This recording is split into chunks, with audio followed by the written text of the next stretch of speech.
శనైశ్చర శ్రీ వెంకటేశ సంవాదం.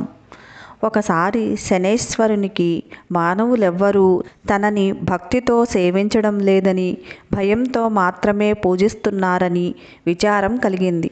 అప్పుడు వెంకటేశునికి తపస్సు చేయగా ఆయన సాక్షాత్కరించారు.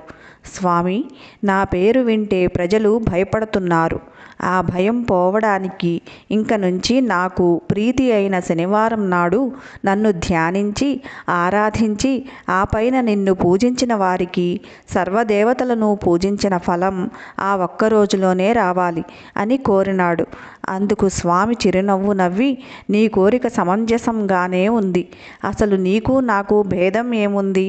6 వారాలు దాటాక 7వ వారం అంటే ఇష్టపడతావు. నేను 6 కొండలు దాటాక 7వ కొండ మీద ఉంటాను. నువ్వు నీలవర్ణుడివి, నేను ఆవర్ణుడనే. నువ్వు సప్తమ గ్రహానివి, నేను సప్తగిరీశుడను.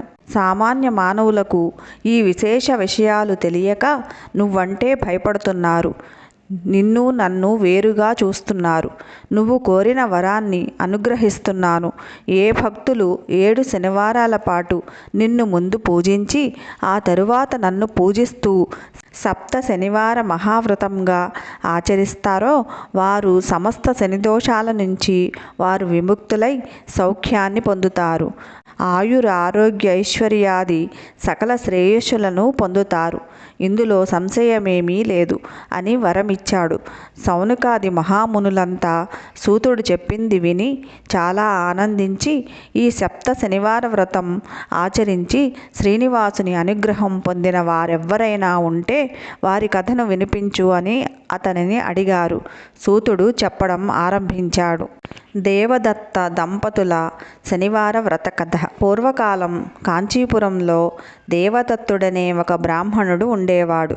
అతడు వేదాంగ పారంగతుడు. అతని భార్య మాలిని. వారిద్దరూ అతిథుల్ని అభ్యాగతుల్ని ఆదరిస్తూ గృహస్థ ధర్మాన్ని పాటిస్తూ ఉండేవారు. వారికి శ్రీ వెంకటేశ్వర స్వామి ఇలవేలుపు. ఒకనాడు వారింటికి కాశీయాత్ర చేసి వచ్చిన ఒక బ్రాహ్మణోత్తముడు వచ్చాడు. ఆ దేవదత్త దంపతులు ఆయనను సాక్షాత్తు వెంకటేశ్వర స్వామిగా భావించి అతిథి మర్యాదలు చేశారు. భోజనానంతరం ఆ బ్రాహ్మణుడు వారి జాతకాలు పరిశీలించి చూసి జాతకం ప్రకారంగా దేవదత్తునికి శనిదోషం వల్ల అపమృత్యువు కలిగే సూచనలు కనబడుతున్నాయని, ఆ అపమృత్యు దోష పరిహారం కోసం సప్త శనివార వ్రతం చేసి అటు శనైశ్వరుణ్ణి ఇటు శ్రీ వెంకటేశ్వర స్వామిని భక్తిగా ఆరాధించవలసిందని చెప్పాడు. అమ్మ, నీవు శ్రద్ధ వహించి నీ భర్తను కూడా సప్త శనివార వ్రతం చెయ్యడానికి ప్రోత్సహించి నీ సౌభాగ్యాన్ని నిలుపుకోవాలి సుమా అని హెచ్చరించాడు. సప్త శనివార వ్రత విధానాన్ని బోధించాడు.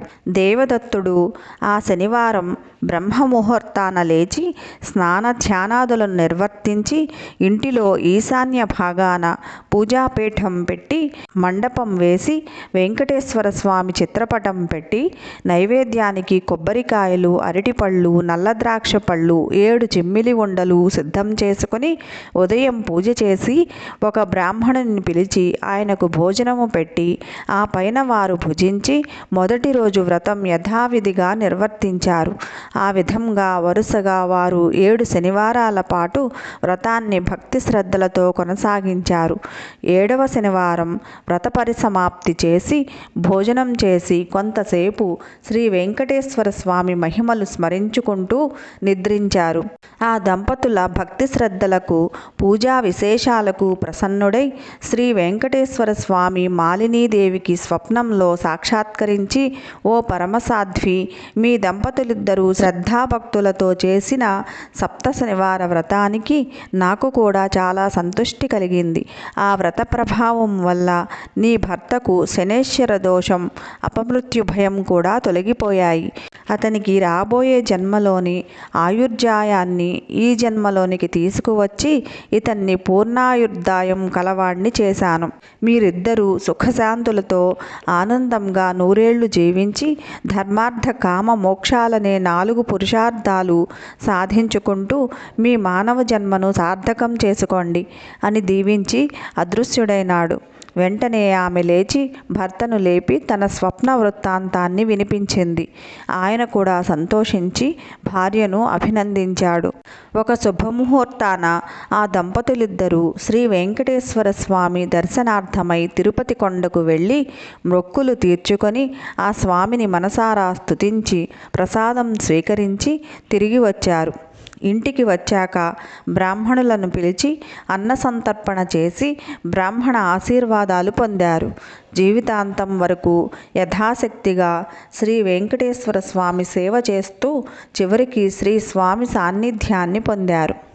కలౌ శ్రీ వెంకటనాయకః అని పెద్దల సూక్తి. కలియుగంలో శ్రీ వెంకటేశ్వర స్వామిని మించిన ఆరాధ్య దైవం లేడు. ఈ సప్త శనివార వ్రతంతో ఆయనను ఆరాధించిన వారికి శనిదోషాలు తొలగి శ్రీ స్వామి అనుగ్రహం లభిస్తుందని సూతుడు సౌనకాది మహామునులకు వినిపించాడు. శ్రీ స్వామివారికి మిక్కిలి ఇష్టమైన ఈ శనివార వ్రతమును చేసిన వారికి ఉన్న కష్టములు తీరును, గ్రహ బాధలు పోవును, సంపదలు భోగములు కలుగును, వారికి వారి కుటుంబమునకు సర్వశుభములు కలుగును. శనివార వ్రతము నాచరించిన వారికి అసాధ్యమే లేదు. ఈ కలియుగమున శనివార వ్రతము మానవులకు కల్పవృక్షము వంటిది. శనివార వ్రతమును చేసి స్వామివారిని అర్చించి స్తుతించి ఈ కథను చదువుకొనిన వారు ధన్యులు.